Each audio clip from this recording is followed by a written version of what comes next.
নিজের স্বার্থের জন্য দুই বা তারও বেশি পক্ষকে উস্কে দিয়ে তারপর ভালো মানুষ সেজে হাত গুটিয়ে নেওয়া আমেরিকার বরাবরের স্বভাব। এটাই মনে করেন কূটনীতিবিদরা, আর সেই কারণে বিশ্বমঞ্চে অনেক বিশেষজ্ঞই আমেরিকাকে স্বার্থপর বলে মনে করে। এবার ফের আমেরিকা সেই চরিত্রই প্রকাশ্যে এলো, কারণ যখন ইরানের প্রত্যাঘাতে নাজেহাল ইসরায়েল, ঠিক তখনই কাতারের একটা প্রধান আমেরিকার বিমান ঘাঁটি টারম্যাক থেকে প্রায় 40টা আমেরিকান সামরিক বিমান উধাও হয়ে গিয়েছে বলে খবর আসছে। 5ই জুন থেকে 19শে জুনের মধ্যে প্ল্যানেট ল্যাবস পিবিসি থেকে প্রাপ্ত স্যাটেলাইট ছবিতে দেখা গিয়েছে যে একসময় জনাকীর্ণ আল উদেইদ বিমান ঘাঁটি, মধ্যপ্রাচ্যে আমেরিকার বৃহত্তম সামরিক স্থাপনা থেকে দৃশ্যমান বিমানগুলো বেশিরভাগ ক্ষেত্রে খালি করে দেওয়া হয়েছে। দেখুন,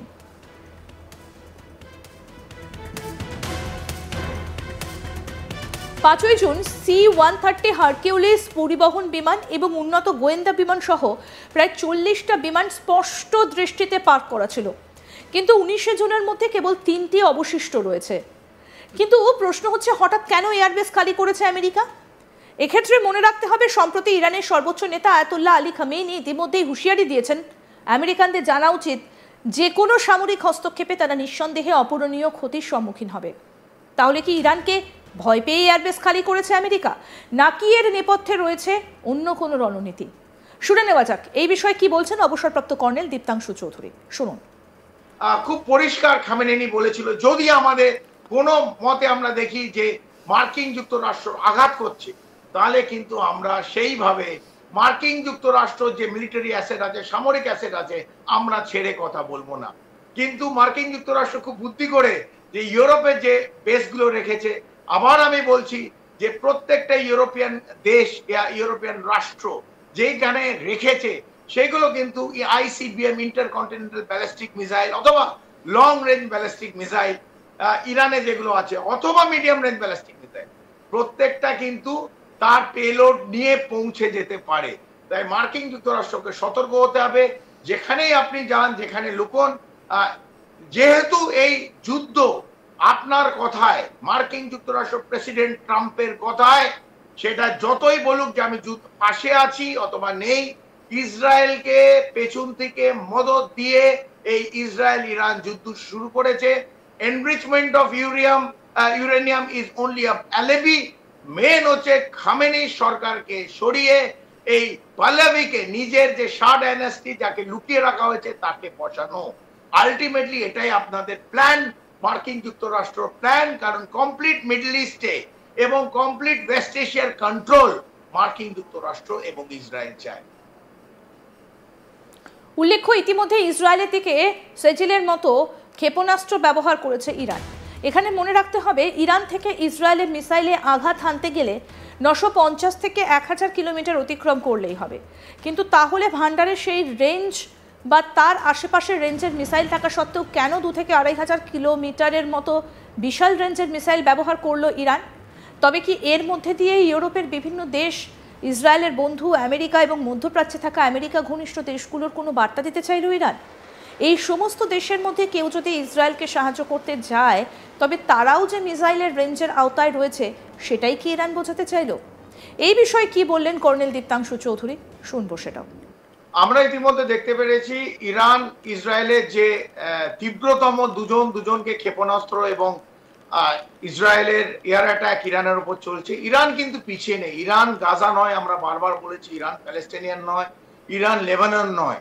তাই ইরানকে এত হালকাভাবে নেওয়ার কোনো মানে নেই, কারণ আমরা গতকালই দেখেছি ইরানের কাছে যে মিসাইলস আছে, ফর এক্সাম্পল সেজিল, এই সেজিল অন্যান্য মিসাইলের থেকে, অন্যান্য ক্ষেপণাস্ত্র থেকে একদম কিন্তু ডিফারেন্ট। এখানে এই সেজিলে কিন্তু সলিড প্রপেলেন্ট আছে, নট এ লিকুইড প্রপেলেন্ট, যেটা অন্যান্য মিসাইলে হয়ে থাকে, যাতে লঞ্চে অনেক ফাস্টার, অনেক সুবিধে।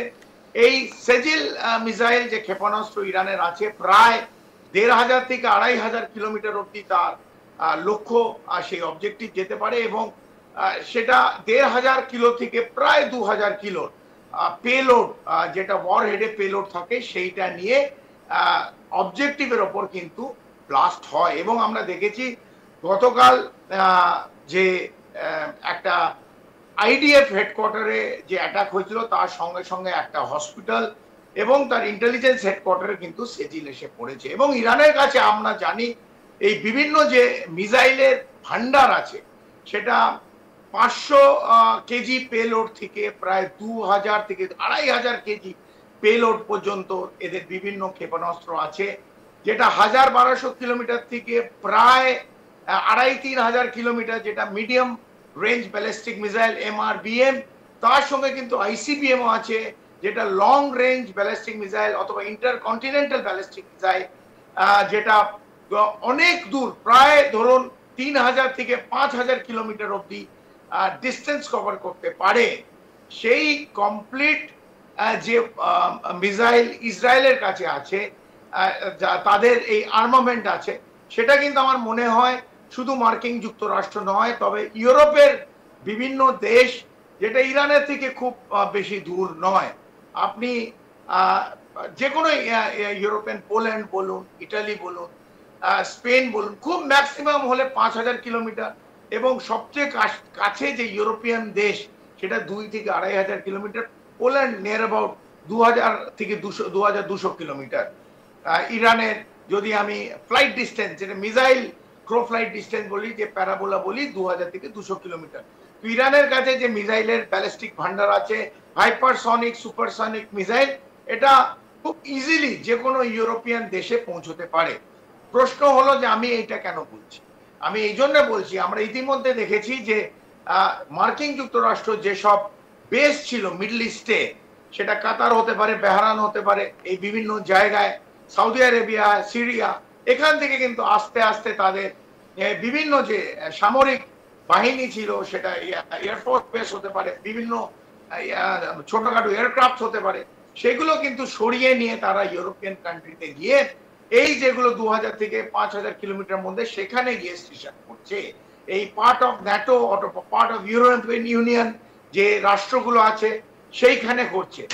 তাদের এইটা ভুলে যাওয়া উচিত নয় যে ইরানের কাছে যে ক্ষেপণাস্ত্রগুলো আছে, ইরানের কাছে যে মিডিয়াম রেঞ্জ ব্যালিস্টিক মিসাইল আছে, অথবা ICBM আছে, ইন্টারকন্টিনেন্টাল ব্যালিস্টিক মিসাইল, এই প্রত্যেকটা রেঞ্জ 1500 থেকে 5000 কিলোমিটার অব্দি।